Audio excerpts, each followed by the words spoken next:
भगवान श्री राम के विजय का पर्व हम इसी भावना के साथ हर वर्ष रावण दहन करते हैं। लेकिन सिर्फ इतना ही काफी नहीं। ये पर्व हमारे लिए संकल्पों का भी पर्व है।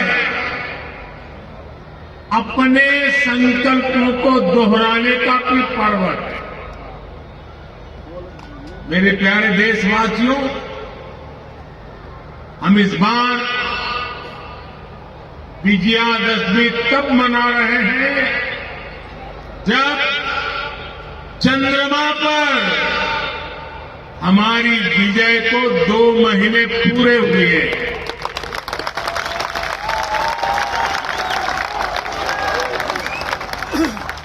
विजयादशमी पर शस्त्र पूजा का भी विधान है। भारत की धरती पर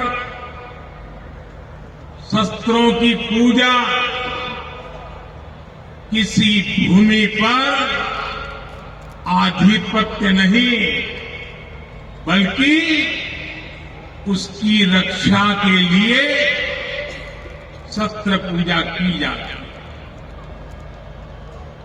नवरात्र की शक्ति पूजा का संकल्प शुरू होते समय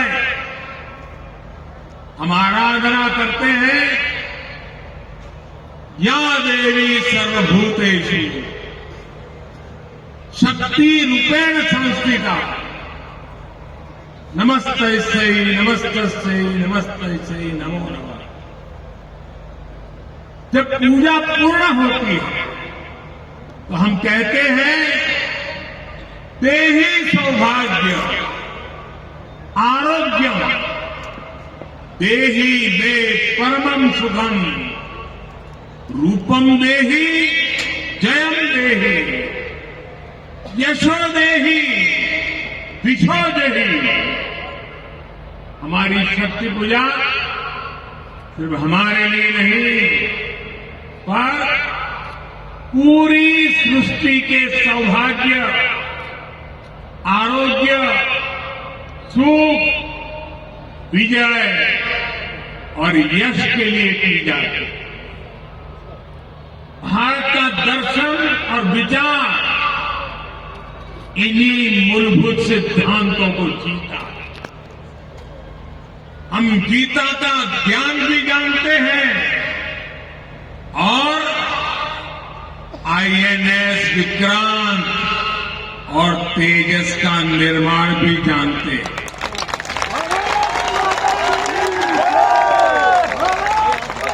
हम श्री राम की मर्यादा भी जानते हैं और अपनी सीमाओं की रक्षा करना भी जानते हैं। हम शक्ति पूजा का संकल्प भी जानते हैं और कोरोना में सर्वे संतु निरामया ये मंत्र भी जी करके दिखाते हैं। यही तो हमारी भारत भूमि है। भारत की विजयादशमी भी यही विचार का प्रतीक है।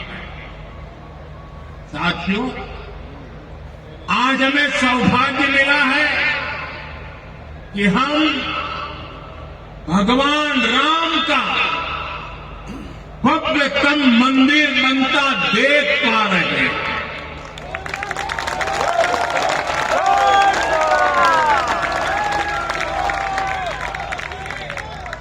और अयोध्या की अगली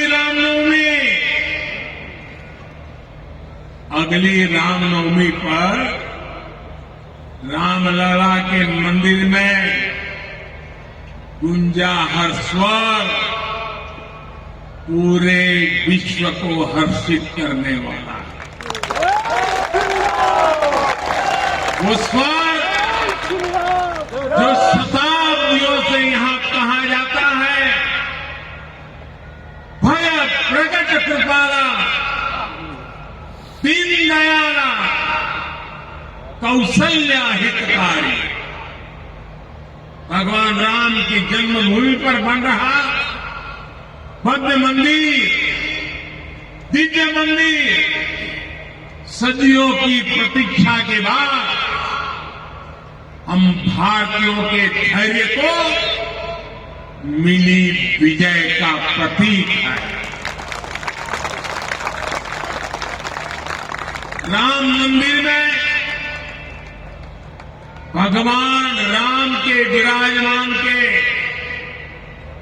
बस कुछ ही महीने बचे हैं। भगवान श्री राम बस आने ही वाले। और साथियों, उस हर्ष की परिकल्पना कीजिए जब शताब्दियों के बाद राम मंदिर में भगवान राम की प्रतिमा विराजे। राम के आने के उत्सव की शुरुआत तो विजयादशमी से ही शुरू हो गई थी। तुलसी बाबा रामचरित मानस में लिखते हैं, सगुण हो ही सुंदर सकल मन प्रसन्न सबके, प्रभु आगमन जनाव जनु नगर रम्य चहुठे। यानी जब भगवान राम का आगमन होने ही वाला था तो पूरे अयोध्या में सुगुन होने वाला था। तब सभी का मन प्रसन्न होने लगा, पूरा नगर रमणीक बन गया। ऐसे ही शगुन आज हो रहे हैं। आज भारत चंद्रमा पर विजयी हुआ है। हम दुनिया की तीसरे सबसे बड़ी अर्थव्यवस्था बनने जा रहे हैं।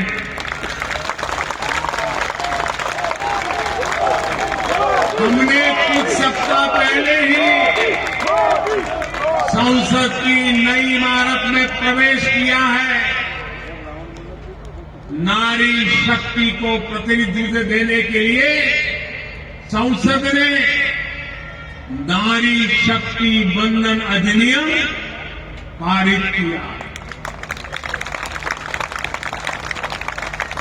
भारत आज के साथ सबसे विश्वस्त डेमोक्रेसी के रूप में उभर रहा है और दुनिया देख रही है ये मदर ऑफ डेमोक्रेसी है।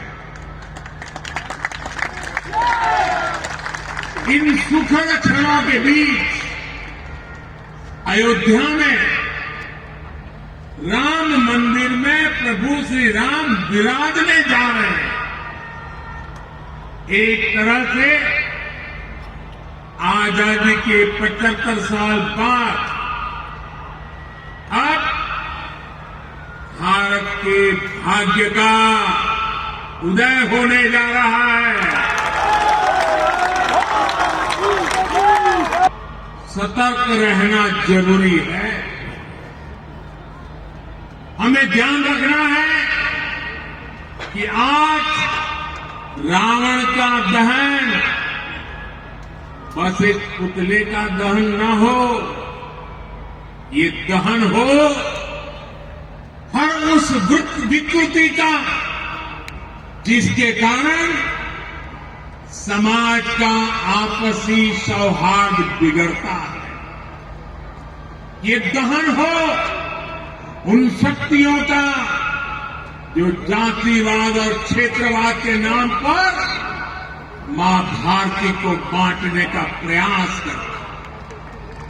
ये दहन हो उन विचार का जिसमें भारत का विकास नहीं, स्वार्थ की सिद्धि निहित है। विजयादशमी का पर्व सिर्फ रावण पर, राम की विजय का पर्व नहीं, राष्ट्र की हर बुराई पर राष्ट्रभक्ति की विजय का पर्व मनना चाहिए।